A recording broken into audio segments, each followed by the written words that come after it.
Hey everyone, and welcome back to my YouTube channel. Today I'm building another oddly shaped build, and this time it's another letter build. I've done a few of them in the past, and this is the letter D, and I decided to do it twice, so one on the bottom floor and rotate it on the top floor. And I also wanted to include some platforms in the D shape, so I did that. And for roofing, I decided to also go for platforms, so that's what I'm doing at the moment.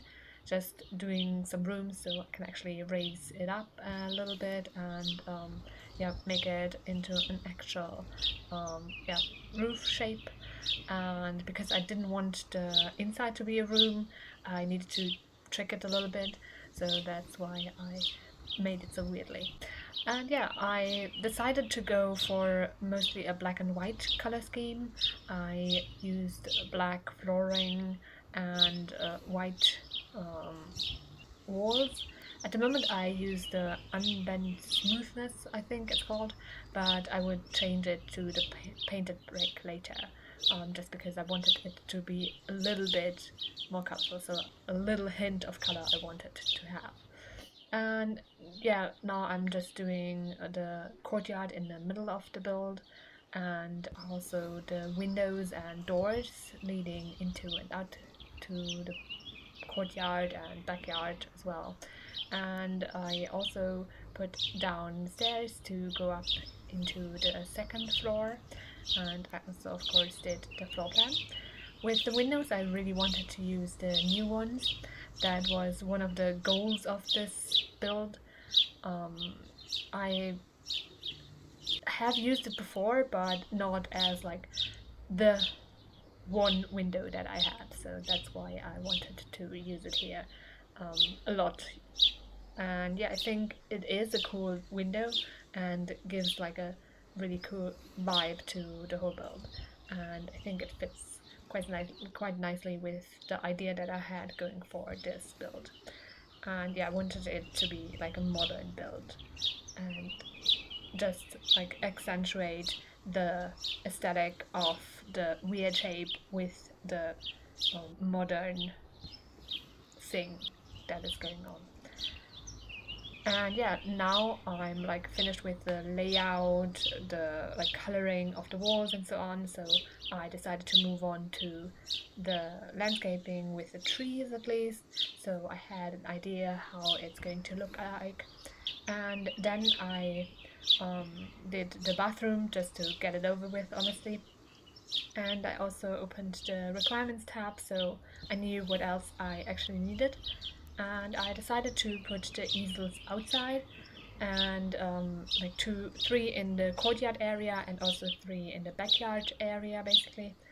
And then I decided that I wanted the statues that I needed on platforms, and the width of the like room D that I built was perfect for that, because I could do a one wide platform and put that down there.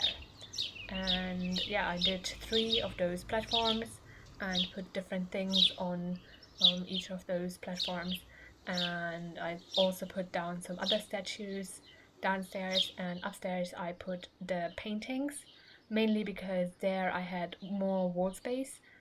I deliberately designed it that way. I already knew that I needed the wall space for the paintings, so yeah, I knew that I would do that upstairs.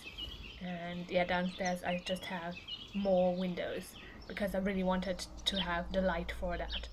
And then I did the lights, and in the backyard I decided on a little bit of a fountain moment just to make it more interesting. And I also did some landscaping there, so it looks finished. And here I put in another pop of color with the pink or reddish tone. I thought it complemented the painted brick quite nicely because it is a little bit of a pink tone under that, so I thought that would fit quite well together. And in the courtyard area I also did some landscaping, and I also put down two fountains, so it like fits together really well, I think. And now I'm putting down some seating so you can sit while you look at the paintings. I always think that is a really cool thing to have. Of course, it's also quite realistic, I think, because normally in museums there is something to sit at and look at the painting. So yeah, I think it makes sense. And then I did some fountain things, put down some things in there. I also looked at all the different decoration items that we have. I looked at the tab and just put down some decorations. Mainly I put down plants because everything else I already covered. And then I was finished. Now you can see some screenshots of the build. I hope you like it. You can download it from the gallery. My ID is TGGSims, same as my YouTube channel name. I also hope that you liked the video and will consider pressing the thumbs up button and subscribing. Thanks very much for watching and have a great week. Bye!